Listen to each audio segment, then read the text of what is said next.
Oke,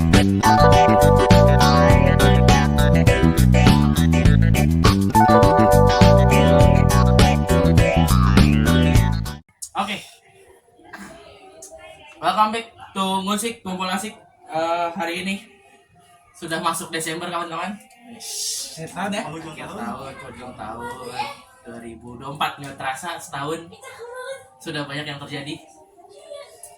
Ya, dari segala macam aspek kehidupan, ya kan, sosial, budaya, ekonomi, politik. Banyak yang terjadi dan kita akan nge-recap. Jadi mungkin episode-episode di Desember ini isinya akan recap semua.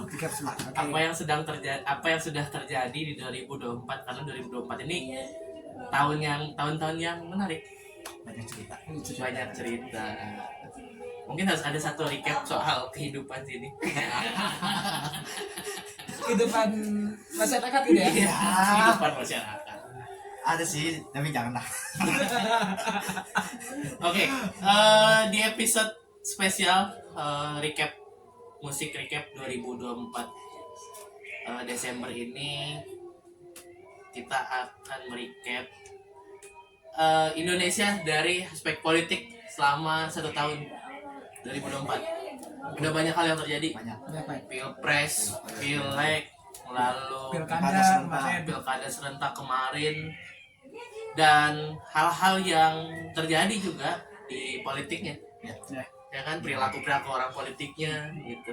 Tapi sebelum kita lebih melangkah, apa yang berkesan dari politik di 2024 kali ini buat Goyo? Anies merapat ke PDI. Ada kedekatan yang selama ini kayaknya bertolak belakang.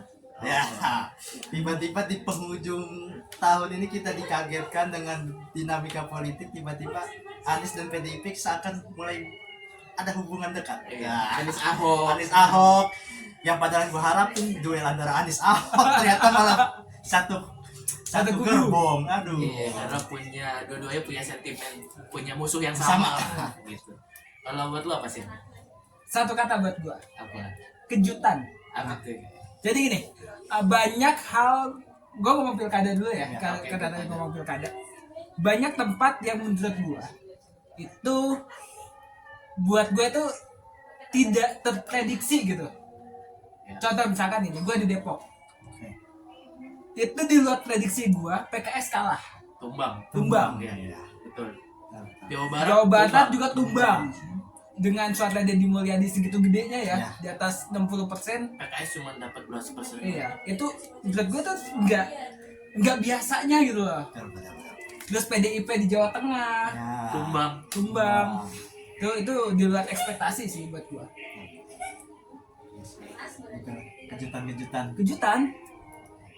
Satu sih tapi menurut gue di situ Jokowi effect. Tapi kalau dia ngomong Jokowi Effect di Jakarta ada anak abah. Tapi udah diumumin belum sih? Katanya udah. Udah. Menang ya? Rano Karno sama Prap Menang. ya? Satu putaran. Jadi mantap. Bisa mengalahkan 12 partai besar. David versus Goliath.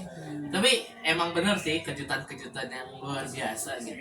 Kalau hal yang paling mengejutkan banget sih buat gua 2024 ini adalah list nama menteri. Kenapa tuh? Hah? Kenapa? Banyak orang-orang yang di luar ekspektasi gua sebenarnya mah, yang Positif atau negatif? positif yang nggak kepikiran sama gua kalau dia ada di situ gitu. Karena kan koalisinya gemuk banget ya. Koalisi gemoy banget gitu. Jadi tapi ada beberapa orang yang gak gue expect, oh dia bisa ada di sini gitu, bisa ngelakuin ini, bisa ngelakuin itu kayak gitu. Dan mungkin prestasi itu sih Om Diji kemarin cukup mengejutkan. Kenapa mengejutkan? Karena sebenarnya di zaman Jokowi ini bisa dilakukan. Ya. Gitu. Cuman kenapa baru sekarang? Apakah karena dia dilindungi? Siapa yang melindungi? Saya tidak tahu. Tapi itu sih menarik banget 2024 dari dari aspek politik ya, walaupun politik di ini nggak cair, nggak terlalu cair kayak 2019 sih kalau kata gue. Nggak terlalu bukannya lebih cair ya? cair, Maksudnya tidak terlalu terpolarisasi gitu. Ah. Tidak terlalu terpolarisasi kayak terlalu kotak-kotakin gitu. Mungkin ada efek dari 3 calon presiden mungkin ya. Kalau dari 14-19 kan 2 calon doang. Dua terus dan calonnya itu aja. Jadi Agak perseteruannya intensitasnya tinggi gitu. Sama mungkin ini apa? Pelatihan menteri, Oh iya, Guys. oke. LDKN. latihan dasar kementerian. Kita gubernur ini bakal ada pelatihan lagi kan nih? Harus sih. Harusnya ada. Harusnya. Ada ospek lagi. Ada ospek. Ada ospek itu juga menarik sih. Kata Ya. Prabowo, gue ngutip kata Prabowo kemarin nih, ini dilakukan 3 hari aja udah begini efeknya, harusnya gimana seminggu. Guys. Kayak gitu. Tapi memang harus gue akuin berarti baru dari Oktober dilantik ya. Kobar. Udah banyak banget yang dikerjain. Sampai Banyak di sini. kasus korupsi kebongkar. Mm-mm. Oke sih. Terus apa namanya, banyak sekali program-program yang langsung. Dan oh iya, lapor Mas Wapres. Ya, itu salah satu gebrakan di 2024. Lu udah ngomong antri? Belum sih belum. Goblok. Belum. Next lah mungkin kira. Lapor Mas Wapres. Tapi kalau gua komentarin program ini, banyak banget kan dari orang-orang dari daerah sampai datang ke sini, tandanya pemerintah daerah tidak bisa menyelesaikan masalah di sana gitu kan. Ini jadi parameter penilaian juga. Sebenarnya tergantung masalahnya juga sih. Kita nggak bisa menitik beratkan hal kayak gitu karena nggak semua case itu emang job desk-nya pemerintah daerah. Yes, ada andil pusat. Iya.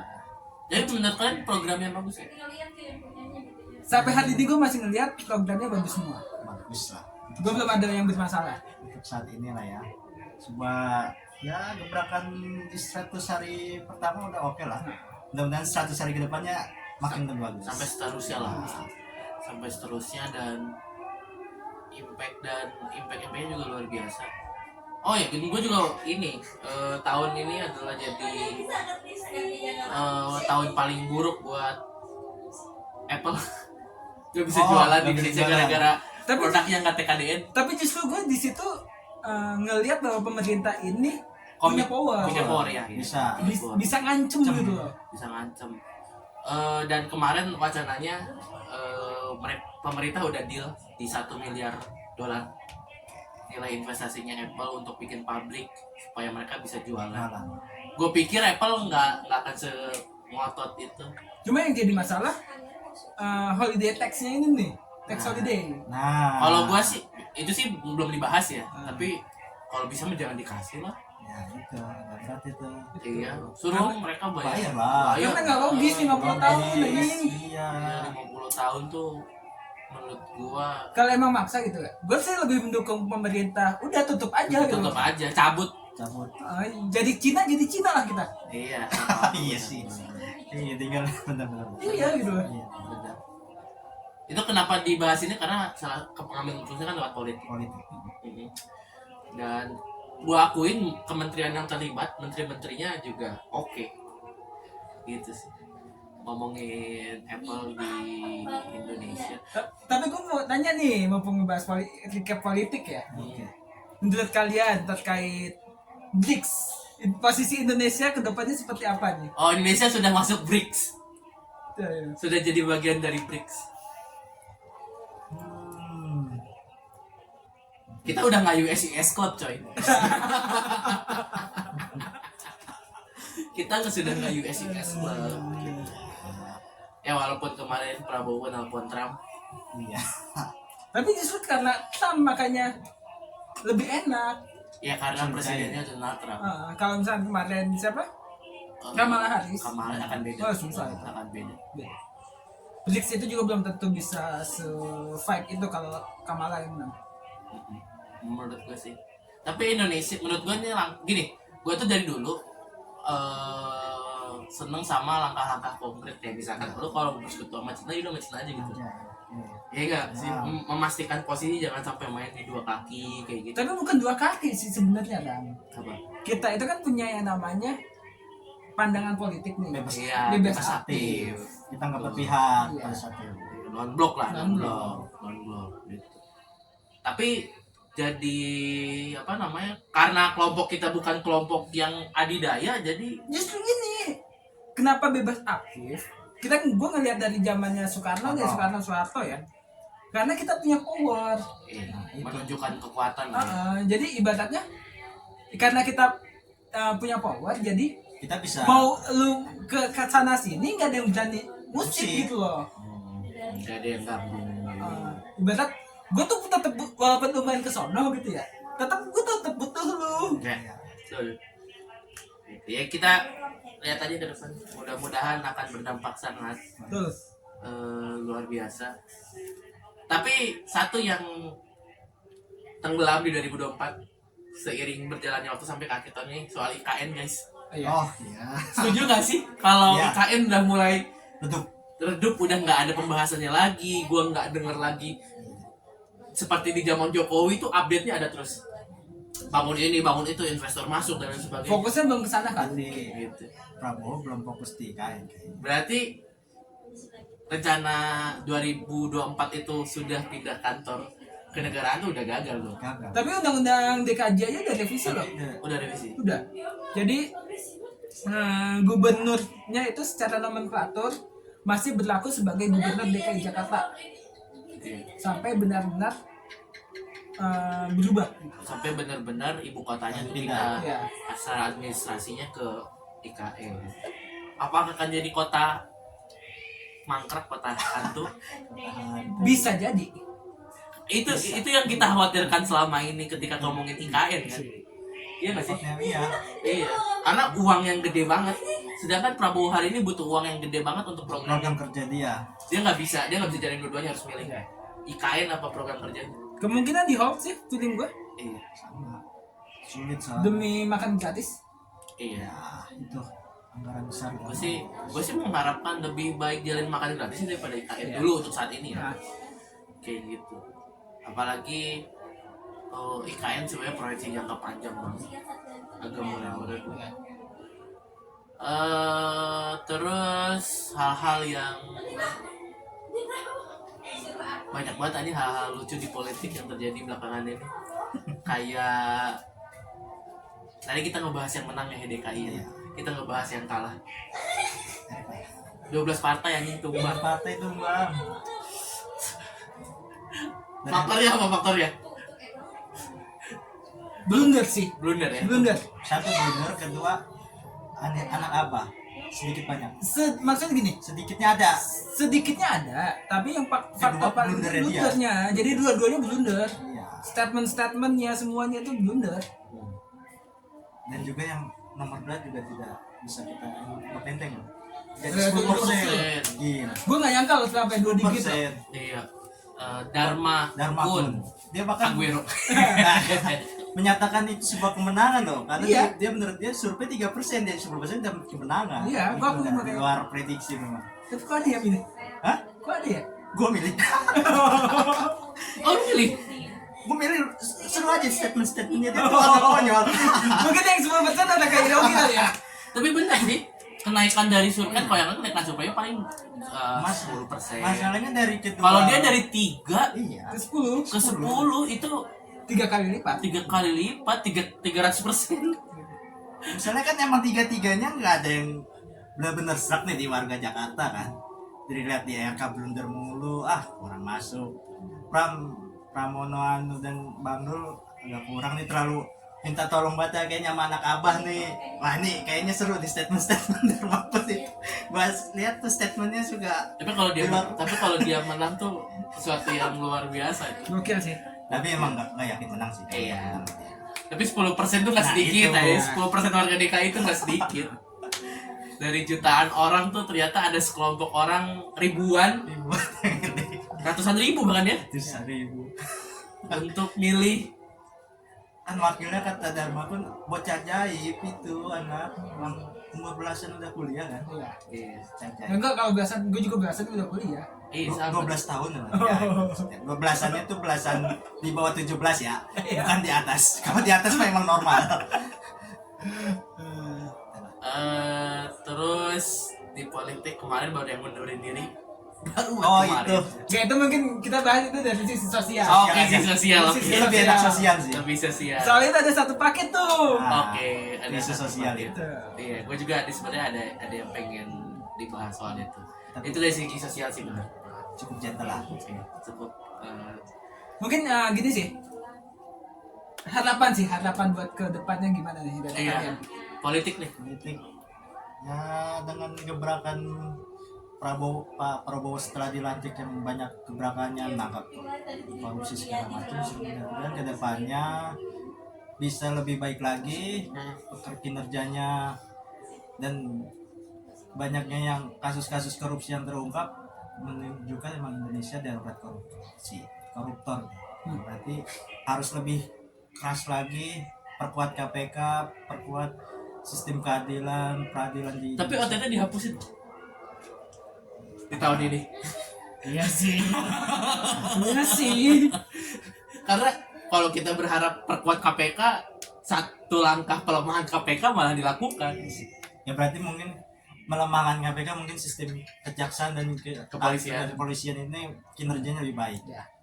Terutama polisi ya. Tapi gini loh, Institusi yang kita harus paham bahwa pemberantasan korupsi itu sebenarnya bukan tugas KPK. Betul. Itu yang harus dipahami. itu kan KPK Iya. didirikan dalam rangka darurat. Darurat. Seharusnya memang bukan dia yang Ah. lembaga yang tinggi yang menyelesaikannya. Ya mungkin ada rencana-rencana baik lah di balik itu semua gitu. Tapi terlepas dari kontroversinya, dari OTT itu dihapuskan, kan banyak orang yang nggak setuju karena melemahkan KPK. Mungkin dari lu. Kalau dari gua harapannya, ini startnya udah lumayan lah ya, udah gua bilang 60% tuh udah bagus banget. Gua harap di tahun depan akan jauh lebih baik. Dan gua seneng sama hasil pilkada, gua happy. Jawa Barat Deddy Mulyadi, terus DKI juga Prabowo Anjing dulu, jujur gua happy. Terus ini yang gua highlight, yang gua tahu aja ya, kayak Sumatera Utara ya. Bobi Karena negara. Negara. beda Bobi. Kucing dong. Beda Bobi. Kucing kata negara banget. Lu belum lihat kan kucing Medan nih. Kalah kucing kucing deh. Iya. Bobi, terus di Jawa Tengah, Lutfi ya menang. Terus menurut gue itu udah yang paling ideal sih. Jawa Timur Khofifah ya, udah paling ideal. Kalau nggak hasil politik itu udah paling bagus. Terus kalau ngomongin menteri udah jalan semua, udah kerja semua. Gue akuin ini cepet banget ya. Terakhir kemarin gue denger infonya Ara udah jalan-jalan di daerah sekitaran Jawa Barat gitu kan, Jawa Barat terus Jakarta untuk bikin perumahan baru. Terus juga gue udah lihat Komdigi juga udah gerak, udah kerja. Kementerian Budaya yang sebenarnya gue agak sentimen gue sama Kementerian Kebudayaan yang bikin bioskop di daerah. Karena gue lebih melihat itu seperti kepentingan bisnis ketimbang kepentingan melestarikan budaya yang masuknya contoh di film Indonesia lah gitu ya. Sebenarnya banyak aspek-aspek bisa diangkat yang bisa lebih diangkat lah daripada itu. Cuman ya yang penting kerja lah, kita highlight aja kayak gitu. Terus apalagi ya menteri yang gue sorotin tuh, Ristek juga udah oke. Terus Kementerian Pendidikan Dasar menengah juga oke. Gue harap sih semua menteri ke depan grafiknya naik positif dan semua programnya. Satu mungkin bukan harapan sih, lebih ke saran. Gue tuh nggak perlu kementerian yang dalam 1 tahun bisa ngeluarin 10 program, cukup 1-2 yang penting maksimal. gitu. Karena di Jokowi itu banyak banget program, kementerian tuh banyak banget program, tapi efektivitasnya nggak banyak yang jalan. Jadi gue harap sih tahun-tahun ke depan, tahun 2025 kementerian nggak usah banyak-banyak lah, fokus aja sama tugas pokok yang program pokok aja, 1-2 nggak masalah selama 5 tahun, yang penting masih. Kalau dari gua sih sebenarnya gini, kurang lebih sih sama kayak yang dibilang. Gue sih berharap semua yang dilakuin nih 100 hari ini nggak cuma selesai di 100 hari. Itu benar-benar 5 tahun itu dari pemberantasan korupsi, terusnya pengentasan kemiskinan, stunting, itu benar-benar jadi fokus. Ya. Dan gue sih berharap janji kampanye, karena gini, gue itu menaruh harapan besar nih pada Prabowo Gibran. Karena makanya kenapa saat itu gue berharap dengan visi misinya, menurut gue tuh yang harus dijalanin gitu loh. Iya. Jadi gue berharap visi misi itu benar-benar sejalan dengan apa eksekusinya. Ya. Terlebih kan kalau ngeliat hasil pilkada, calon-calon yang diusung Gerindra itu paling besar, paling banyak menang gitu lah. Iya. Nah berarti kan harusnya dari pusat daerah itu harus linear, sejalan. Win rate-nya 80%. Iya, makanya gue sih berharap itu benar-benar nggak ada kendala. Ibaratnya di daerah pemerintah pusat pengen A, daerah pengen B, nah itu nggak kurang tuh kejadian kayak gitu. Iya, harus ada sinkronisasi. Mungkin gitu sih. Oke. Jadi ya harapannya yang terbaik buat 2025. Ya. Jadi semoga politik juga makin enak sih, harusnya makin asik. Asik lah. Ke depan makin asik. Ya supaya konten musik ini sebenarnya Gak usah musik-musik banget lah. nggak usah musik gitu, capek sebenarnya musik. Cuman karena ada kelakuan yang aneh-aneh jadi kita musik. Oke, mungkin segitu dulu recap politik 2024 di musik kali ini. Sampai berjumpa di musik episode selanjutnya. Bye.